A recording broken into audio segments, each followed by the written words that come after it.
Hello again, Dave Graybill, fishingmagician.com, and today I'm at Wanapum Dam. Wanapum Dam is a very important destination for anglers that seek Chinook and sockeye salmon.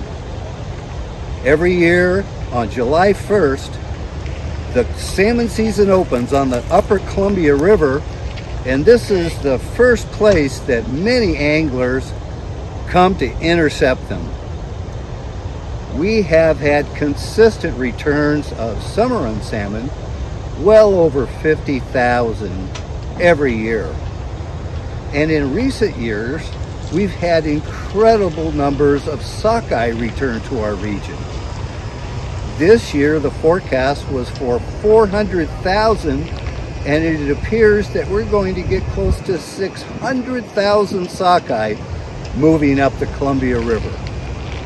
And Wanapum Dam is a great place to catch them. Behind me there are boats trolling in a circle for kings and sockeye, and there's even people casting from the shore for sockeye.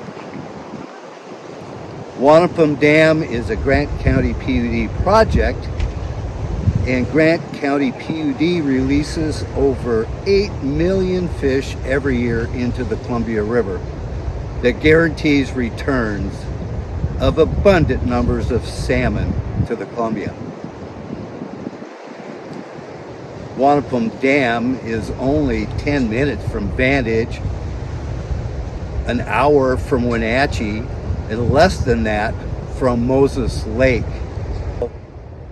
There's a boat launch right here at the edge of the water, an enormous parking lot to accommodate the huge numbers of anglers that come to Wanapum Dam every year to fish for kings and sockeye. If you've never had the experience of catching Chinook salmon that average 10 to 12 pounds, but also reach 20 pounds and sometimes 30 pounds, this is a good place to look for them. And also sockeye that average 2 to 3 pounds and some a bit larger can be found in huge numbers right here at Wanapum Dam. So if you're in the mood for putting some salmon on the grill, Wanapum Dam's a great place to fill your punch card with catches of both kings and sockeye on the Columbia River. You can find this video and many others about this region on the Dave Graybill YouTube channel. If you'd like to learn more about the events and activities and other attractions in Grant County, log on to tourgrantcounty.com.